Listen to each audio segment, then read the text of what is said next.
There is a space where you are all you need, where you are all you want. All there is here. Welcome to the Source Connection, conversations about who we truly are, the possibilities of creation, and the new earth we are birthing. With your hosts, Tara Long and Liz B.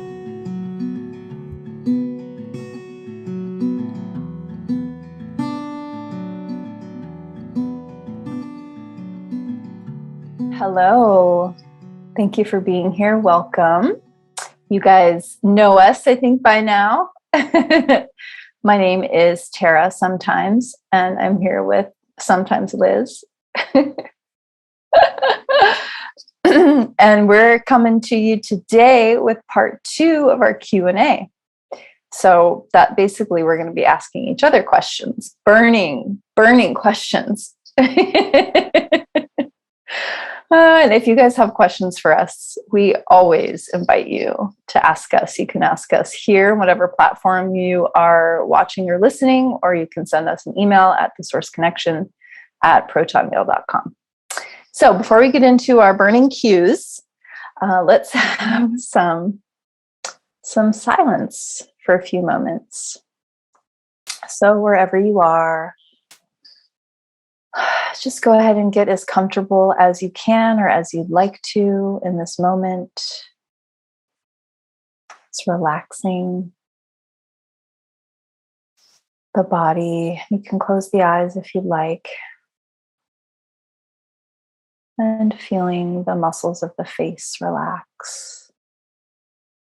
And the muscles of the shoulders and the neck relax. And take some breaths into those areas if you feel tightness there. Just letting nature do its job. Letting your infinite intelligence do its job. So you don't actually have to do anything or be anything. And we'll just take a few moments of silence here together.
And the silence is always here for you.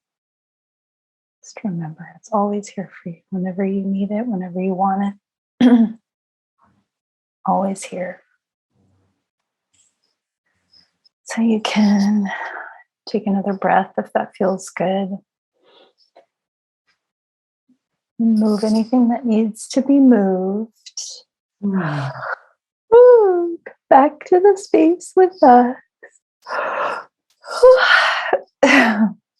Good morning. Good. I know it feels like the second morning after my little siesta. Mm. Mm. Yeah. How are you today, Liz? I am fine. I'm feeling pretty relaxed, and I'm integrating. I'm purifying. There's some pretty major body work done by my husband, and I'm just feeling the gratitude for it and just letting the body do what it needs to do. Yeah. Nice. How are you? Yeah, good. I feel a little loopy, but in the best possible way. Very relaxed as well. Yeah. Yeah. Question to you today is what color underwear are you wearing? Because we had an underwear pot one before. I'm literally, they're green. Dark green, yes. Right, the green energy. And you got to tell me what color you're wearing. I'm not wearing underwear. Oh, that's right. We had a whole conversation about this. Liz is commando most of the time. All the time. Yeah. Look how intimate we're getting with our audience. I know, right? Oh, it's just the body. We all have one. But yeah. Trust. We do. We have trust. We have faith. Here's my question. My first question for you. What drew you into Kundalini Yoga, and tell me what you love about it so much?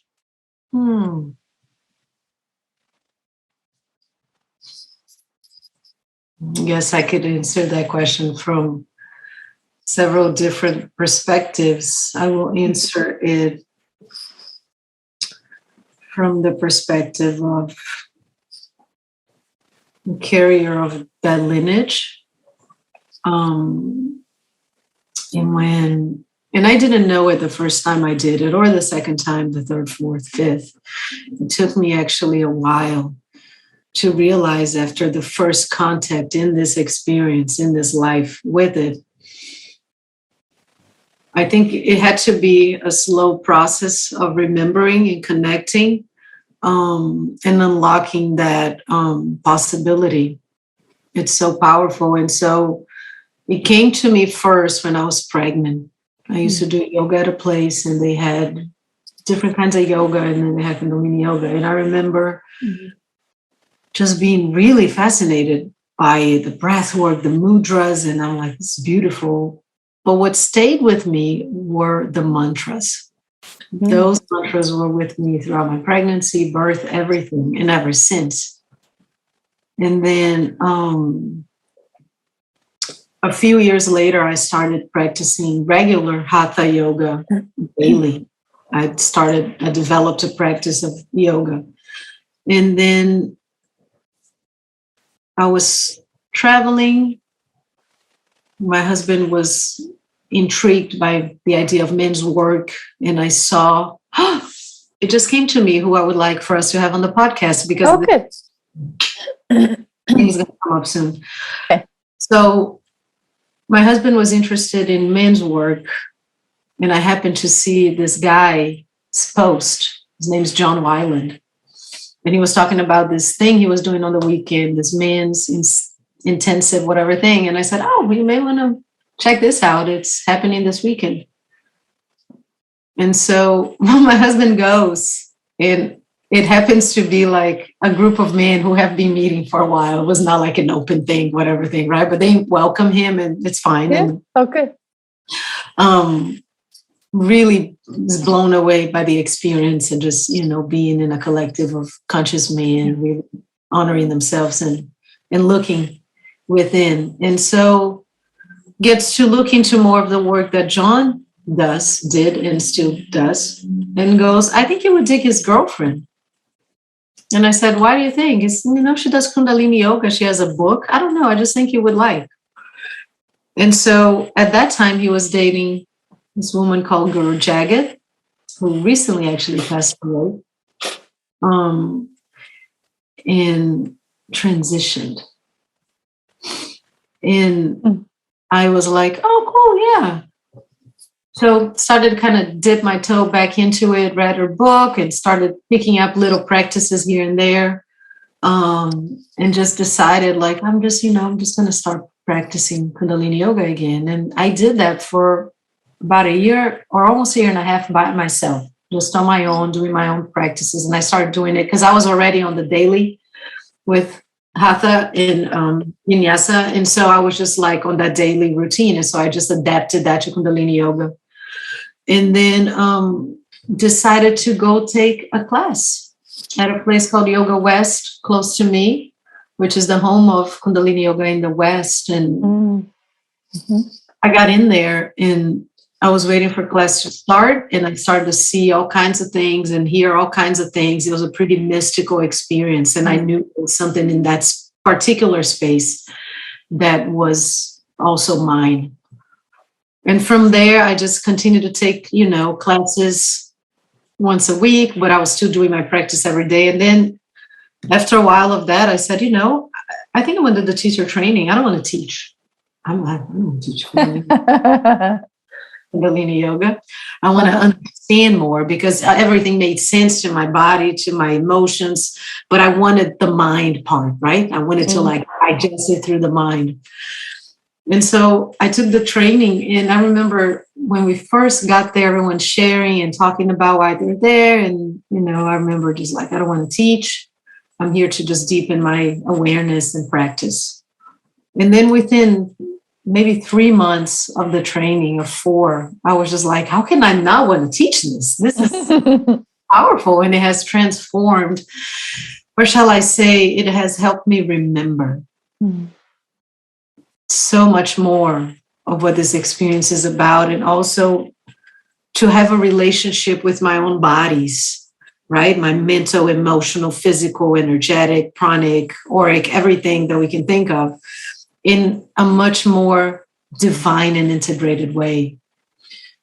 And and then the rest is history, because I started teaching before I graduated. And I told my friends, I said, I'm just, if you want to come, I'm going to start teaching. And so they started coming. Kudos to Leslie, who has been there from the beginning, my OG supporter, and till now. And the thing I love most about that practice, it has allowed me to consolidate my discipline and my devotion to life and to myself. And part of that, I wish for everybody to experience just a deep, deep connection to yourself, to the point where you start doing things and they become more effortless. They're not as heavy and as complicated, And so it has helped me loosen up in a way, and has helped me integrate in other ways. And I love it. I know, I can tell that you love it. I just wanted to hear from you what's special for you about it. It is a very special practice. Yeah. And it's interesting because recently, a couple of years ago, there was a lot of controversy that was brought up in regards to Yogi Bhajan, the men who, brought this specific, because it's called Kundalini Yoga. It's taught by Yogi Bhajan. So there is a Kundalini Yoga. If you think about Kundalini Yoga, there's different ways of doing Kundalini Yoga. And actually, I'm actually reading a book about it, which is called Kundalini Yoga, but it's a different practice. And I'm curious to kind of dive into that and see the similarities and the differences and all of that and how it all integrates. Coming from the same principle that we have this very powerful, creative force, energy within us, and it's up to us to activate it and to use it to the fullest of its potential. Yeah. And so there was a lot of controversy that was brought up about him. And I have friends who completely stopped practicing. They stopped teaching. And for me, when I was able to sit with it and ponder and consider all of that, it was not worth throwing everything, away, because the collective awareness and depth and meaning that we have given this practices carry through. And so, and I thought it was such a touche moment, because he always said, I'm not your guru, right? Yeah. You have to be your own guru. And so it was interesting to see the house of cards kind of crumble. And it just kind of like, I told you, like, I'm not perfect. Yeah. And so, yeah, I'm very grateful for the technology Kundalini Yoga. I love that. And I love what you just said about, coming to, maybe you find something out, it's like you peek behind the curtain, right? In the Wizard of Oz, and you're just like, oh, wait, there's just a dude there. That's like, and so that can be with everything and anything that we've learned, or, and that phrase, throwing the baby out with the bathwater, comes to mind. And so, and also this thing that Oracle Girl says all the time about, not just her, but most recently, about not rejecting or accepting. So to just say, oh no, that's bad, I'm rejecting it just out of principle, and that might be right for some people, I'm not judging that. Absolutely. But, to sit with it and find your own connection to it, regardless of where it comes from, or, because it's in you and me, it is, so I love that. I think that also, it depends on what kind of previous relationship people had with the master, right? And I'm doing, I never felt like that kind of like, oh my God, this man, the saint. Right. I mean, it was like, wow, he really channeled something great here. This is good. Had some pretty deep, insightful things to say. And at the end, he was a man. Yeah. Right. And and that's something that I can't remember who it was. Some doctor, not that even matters, labels. But he always talked about how if you have someone on a pedestal, they will inevitably go into the pit, and vice versa. So be careful of who you're putting on a pedestal, because one little tiny thing happens and they're in the pit. Like you uphold someone as something. It's an idea that you have. It's not reality. Right. And it's unfair to them and us, right? Because it puts us in this category of being less than the other, where the other is also experiencing his or her own experience here, right? Yeah. And not to say that people have not really delved to a depth of themselves that maybe others haven't. That's fine. Doesn't make them a saint or this perfect or this ideal, I shall say, because we're perfectly ourselves. Right. But this idealized version of what it should be or could be, or all of that stuff. Yeah. Right? Yeah. It's the idea we've talked about so many times before of just like there are no gurus, you are your own guru, and that's it. That's the age. That's the practice had always been that. So when that happened, I was like, okay. Wow. I mean, it's like you're like putting the cherry, and talking like I told you. Like, you just made your point. Just like, wow. So I felt less attached to that, not to dismiss the possible pain and the trauma and everything that, of course, possibly has happened. I don't know. I wasn't there, so I'm not going to say it did happen. It did not happen. I don't know. Yeah. I'm not saying because I say I don't know, I'm dismissing any of it. It might as well be all true. Yeah. But I just didn't feel that for me, the experience had been tainted. The experience that I have of that practice and what I carry of that practice and what I'm able to transmit of that practice to others is still very deep for me. And so it's how I move through it. Yeah. Yeah. Beautiful. Yeah. Thank you for asking that. I haven't thought about it because I'm so in it, not reflecting that much. Right. Now, with that, it makes me think, well, do you have a practice that you like or that you apply yourself to, whatever that is? Mm-hmm. Oh, man. through the years, all of it. It's changing. It always changes, right? I also did hatha for years, almost every day. It was just very, very, I mean, in the morning, something. Always, always, always. But Kundalini has always been sprinkled in my experience. And every time I do it, I love it.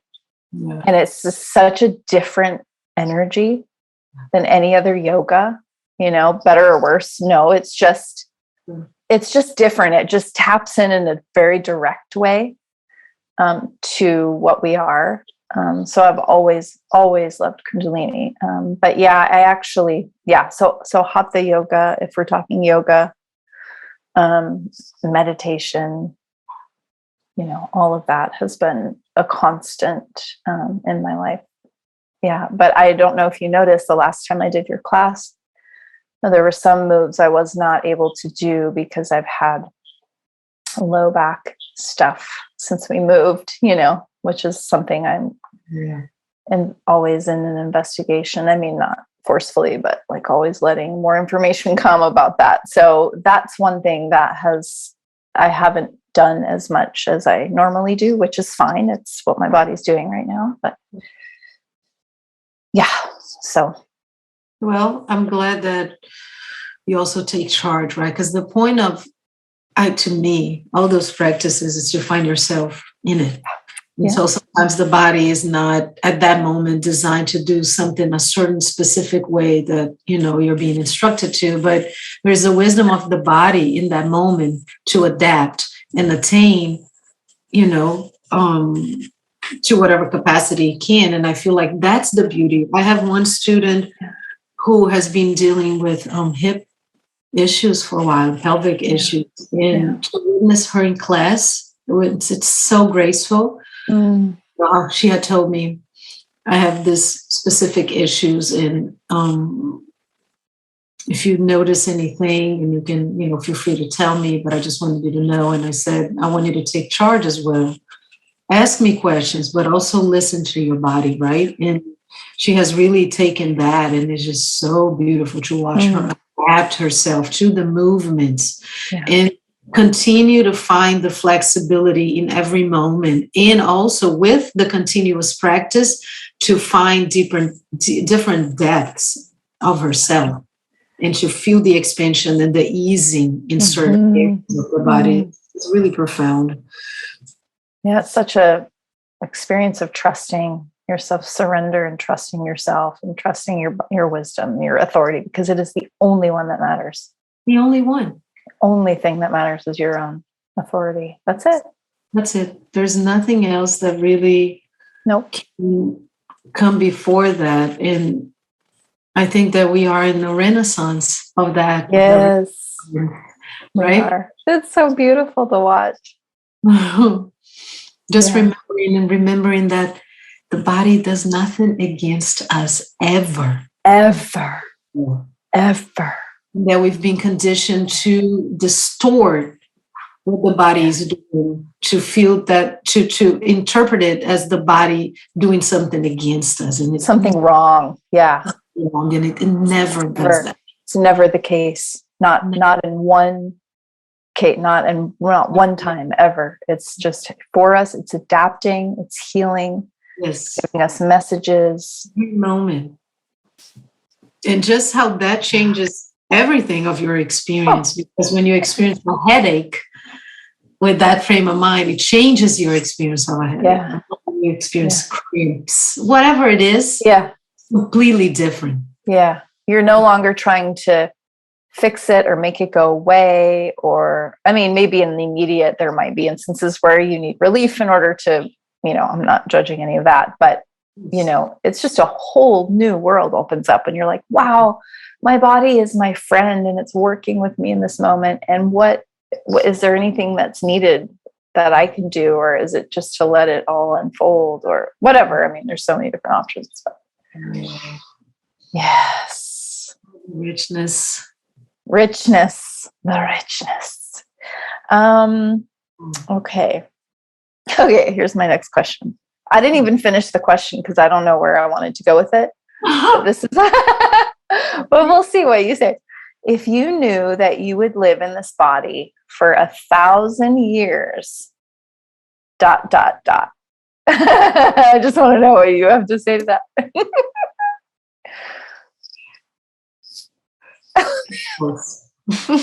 What did you say? Peoples. Peoples. Yeah. That I believe, first of all, that has always been a possibility, that has happened, and that continues to happen. I'm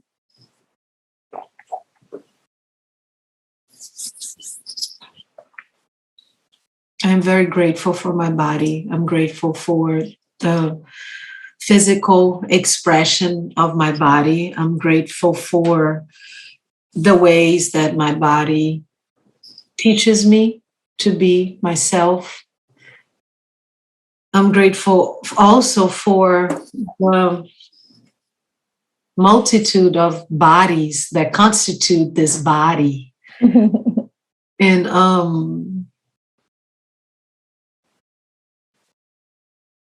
I think it would be quite the privilege to experience that. Nice. We just have to change a few things around Just a couple here, guys, that are just not working for anybody, but right. Which we are in the process of. We are. Mm-hmm. Exactly. And so with that said, if we were in the point where we were manifesting the ideal conditions for all of us to really thrive in the experience, the man and woman experience. Yeah, I see that as a big privilege. Oh yeah. What about you? It's quite the contemplation there. I know, right? I mean, just to think, just to like fathom 1,000 years in this body, like, oh man, think of how much you would just love. I mean, I love myself now in this body, and just how much that relationship would grow and deepen. Just look in 500 years and be like, wow, it's the same hands.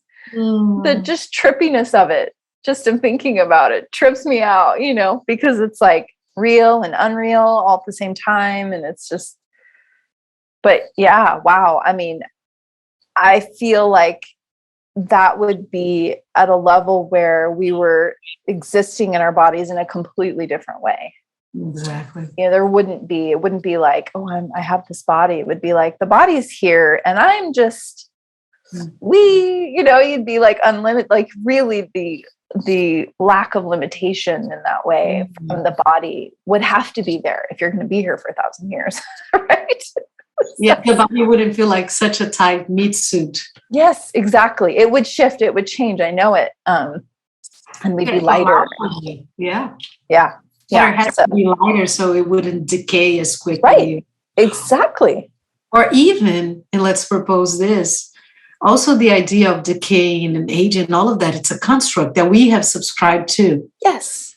And also, how do we see that? Because oftentimes I feel like I'm aging in reverse. And so how do we perceive ourselves through the process of aging, through our own lenses, not the lenses that we were indoctrinated to look through, right, but our own perception of what the expression of life in your bodies can be. Yeah, absolutely. And just letting go of that idea that aging is, I mean, I hear it all the time from people. Oh, just wait till you get to be my age. And oh, aging sucks. And there's all this stuff, and I'm like, like I feel way better now than I did 20 years ago. Just saying. Yeah, just saying. Not another 20 years, who knows, right? And then again, that's another unfolding of our Renaissance we're living right now, is that in order for something to be manifested, it requires our consent. And so what are the subscriptions we are clicking on, right? What are we subscribing to? Like, what are we subscribing to? Yeah. I'm going to be crippled, whatever that is. Yeah. Like, can you go back to the thought before the thought that's being projected and what you're saying out loud, what came before that and what comes before that, and even before that, so you can go to the root of where the thoughts are being formed and generated, the belief, right? And can you challenge that belief? Is it a challengeable belief? Oh, wait a minute, is that true? Yeah. Is it true? And as Tom Barnett, our friend, he always says, what offers are you accepting? It's like that. There's an offer there. You can take it. You don't have to. Time to be alive and to remember. Yes. Wow. Beautiful. Okay, so let's see. I have what. No, okay, go ahead. Do you feel nostalgia about anything in your life? Nostalgia. So let's see. Nostalgia is like, reminiscing about the past, right? I'm like, if I go there, sure. I don't carry it with me though. I'm not like, it doesn't feel like I have burden or a heaviness in any way. Because sometimes nostalgia can feel like that because it's the past. It's always the past, nostalgia, feeling nostalgic, but like if I go to the town I grew up in and drive by the house that I spent the first 8 years of my life and remember so many wonderful things there, I could even cry now, it's just so beautiful, but in a very beautiful way of remembering, that, yeah, so I guess, but it's not something it's just with me. But if I think about it, sure, I can be nostalgic. Yeah. It's interesting, isn't it? Nostalgia. How about you? I feel like nostalgia isn't a re-experience of the past in a way. And I think it's attached to a longing of that past. I don't feel the longing. It's not like I want it to be repeated, but I feel the tenderness and the love, you know? And so for me, I tend to look at it as an opportunity to just revisit those moments and just be with that feeling, the smells, the perception of time. And so I'm grateful. Yeah. I think we basically said the same thing in different ways, didn't we? Oh, sister. Okay, there's two I really want to ask. Okay. What is your dream home? Right now, in this moment, just right now. Wow. A dream home. Yeah. A dream home. I'll have to stop and word that because I have visions and idea. I don't know if I have one very specific dream home. I can tell you that it has a lot of light coming in. It has it's tall. It has a lot of light and windows. There's a lot of green outside. There's a lot of nature. There are places together and to be together outside, inside big tables. I like clean, kind of like white, very minimal and just spacious, not a lot of stuff. I like wood. I like the color of wood and white. And it's cozy. I like textures, so there's a lot of softness to it. And it smells good. There's air that circulates when the windows and doors are open, so there's a flow. It has its own space, so it's not too close to other things. It has its own magnetic field to where it can, easily detach itself. And it's in a curated neighborhood with all my loved ones living just close enough to where they have their own little heavens as well, but we're just literally 15 steps away from each other.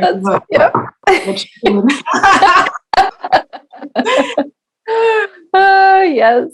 And here we are on the road to manifest that. So I'm excited for us to, have that experience where not only our homes feel like a safe space to ourselves, but also to others close by, and other homes close also feel like safe spaces. So we're creating this grid of safety in the most deep way, of allowing, of embracing, of supporting, of sharing, of all of that. So, and I also want to add to the sound of laughter. Yes. Children playing and running, and animals, and just a deep sense of groundedness and belonging.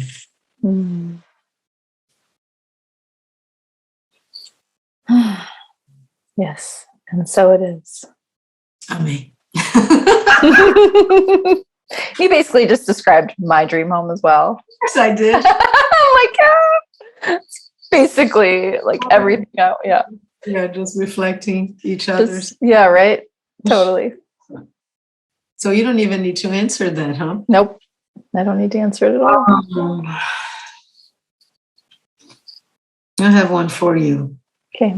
Talking about homes, what's your favorite place you have been?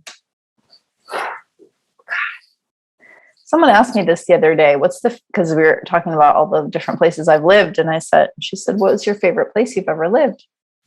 Okay. And my first answer was lived or been. Yeah. Because I've been a lot of other places that I haven't lived. Which are very different experiences. Very different experiences. Very different experiences. And then there's the in-between where I've been places for a few months, where it's like kind of live. Yeah. You kind of you're just dipping your toe and living there. And my first answer was everywhere I am when I'm there is my favorite place. Because it always, it's like that, totally, just presence and appreciation and gratitude. And I mean, I lived in Hawaii for 10 years. So we can say, that definitely had the most abundant and amazing nature that I've ever experienced. The blue waters, clear blue waters, and the jungle, the rainforest, the deep green. I mean, all of it. But everywhere that I've been has been I mean, I can't say just one thing, Europe, Western Europe, beautiful. The what? Western Europe, all the European countries and stuff back in the day. All amazing. Yeah.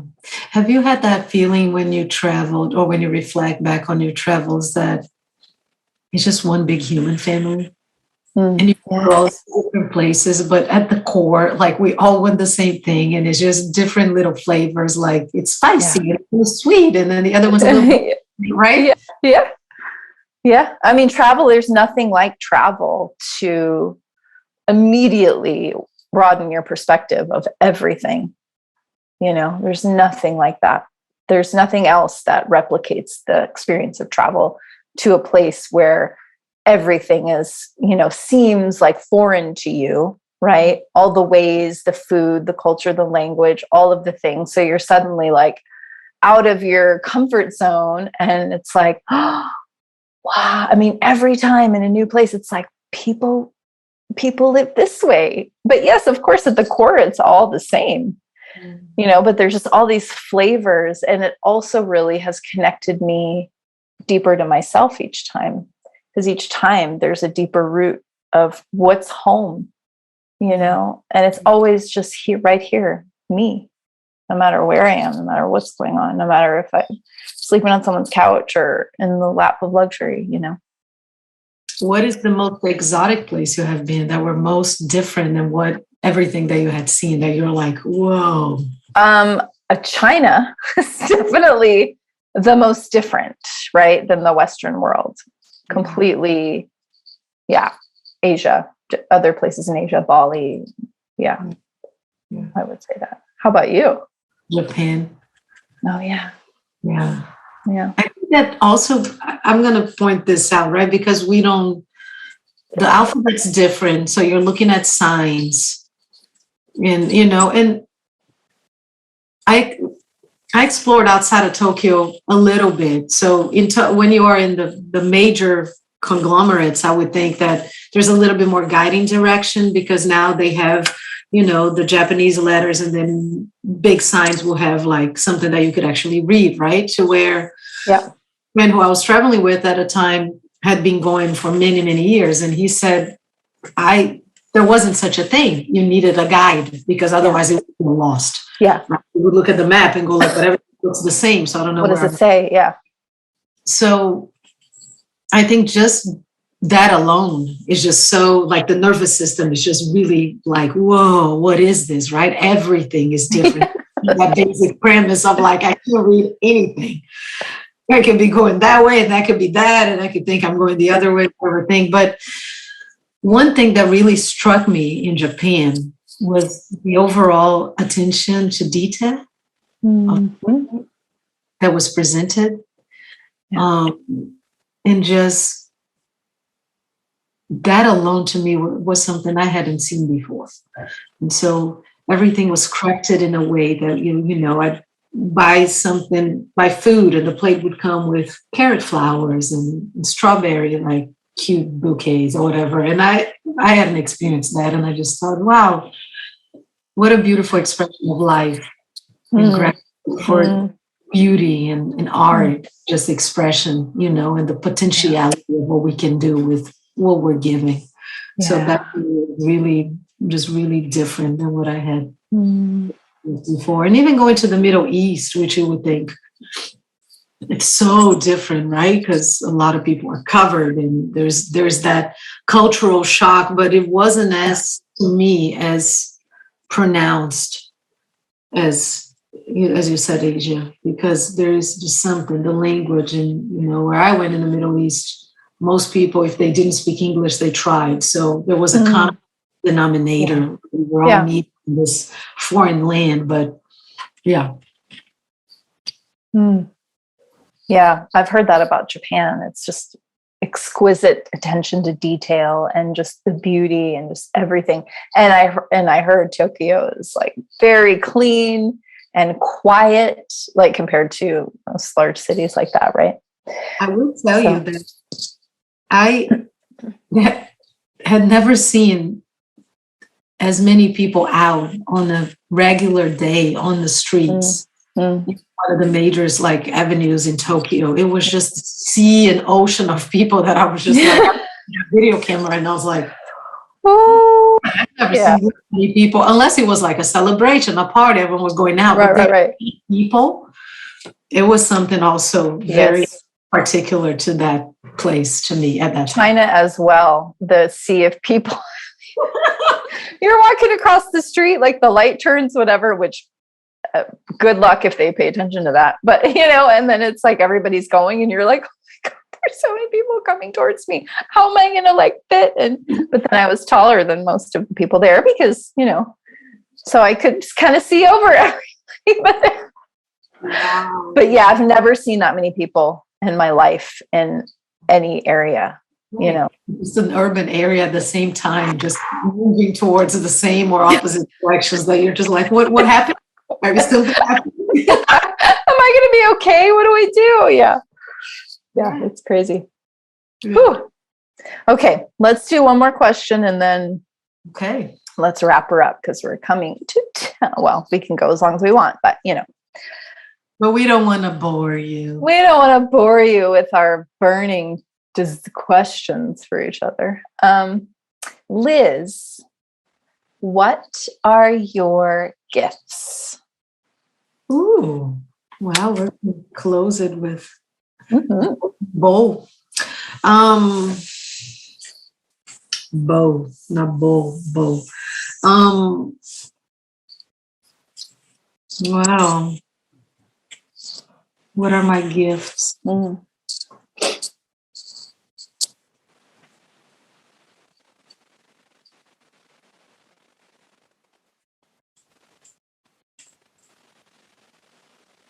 Trying to think if there is a way to express everything kind of combined in one simple denominator. Subtle perception. Mm-hmm. I think that encompasses a lot of what I feel like I can offer.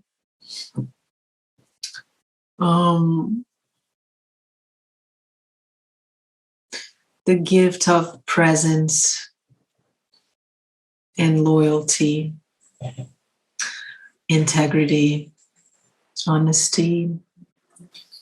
I like my sense of humor. Me too.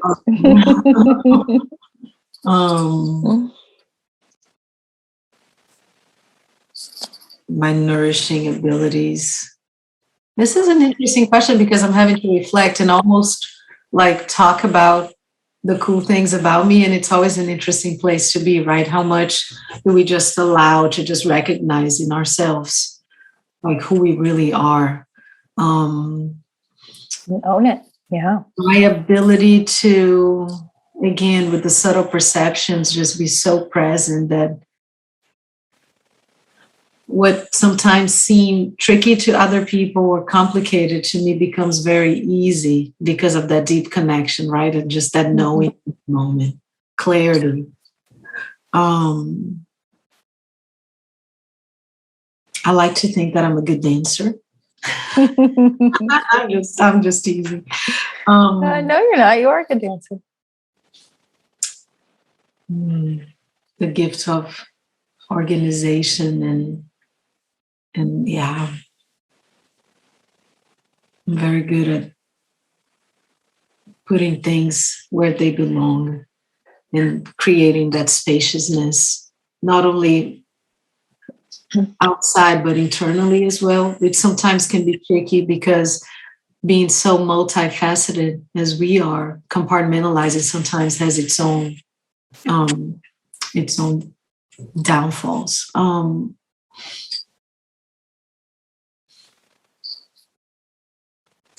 The gift of right speech. And when I say right, I mean speech from the heart, just, just leveled and connected. And very intuitive. Again, the subtle perception. I feel like I want to wrap it all up in subtle perception, just the ability of just being really present and connected and just the knowing, right? That every moment knowing. And of course, the moments where I get captured by other distractions and my own ego and my own stories and all of that. And then that's not so clear. But I think that because of my commitment and devotion to myself and the honor that I carry that, I've been able to conquer a space in myself where I can come from that space more often to other beings around me.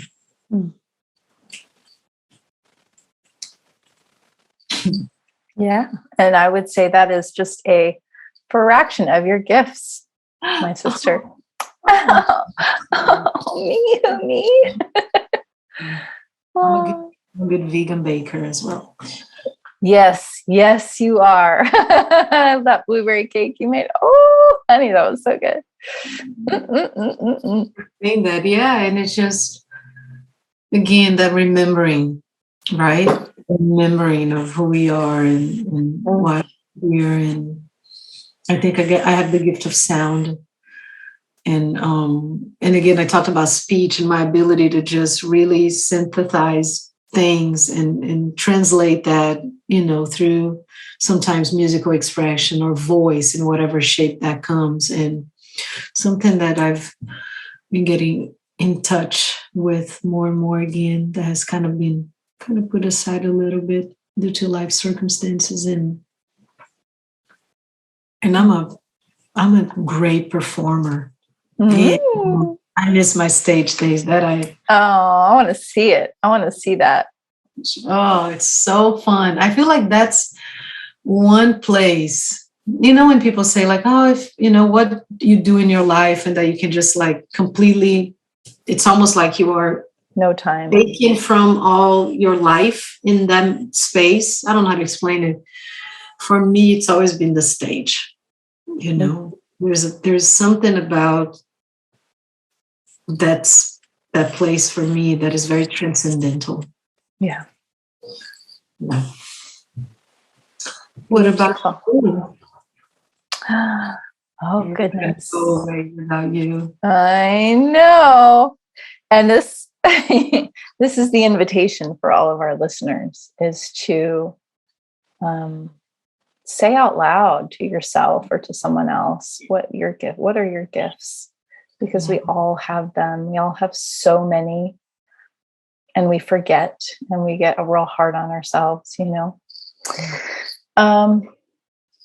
My gifts are also presence, being present with people, holding space, which can look like a lot of things, but listening.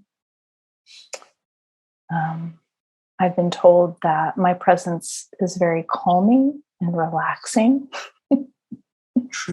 and peaceful. Yep. So there's that. And I do feel that I am good in a chaotic situation or a crisis situation, because I stay focused and I don't get pulled out of it. Like if someone needs immediate attention or help or something, I'm just like, I'm just there. Also at organizing and being inside and out, just feeling that things are clean, again, inside and out, and purified and beautiful. I like making spaces beautiful. I like creating a home, creating a space that feels like home, that's cozy, but also the brightness and all of that. I can dance and I can sing a little bit. I like doing those things. You can sing. Dancing, but I'm just gonna guess you can dance too. I can dance, and I love it. I love expressing in that way. And I love, like, you being on a stage and performing. I've never really done that except when I was little, or a child and in college and stuff. But I love.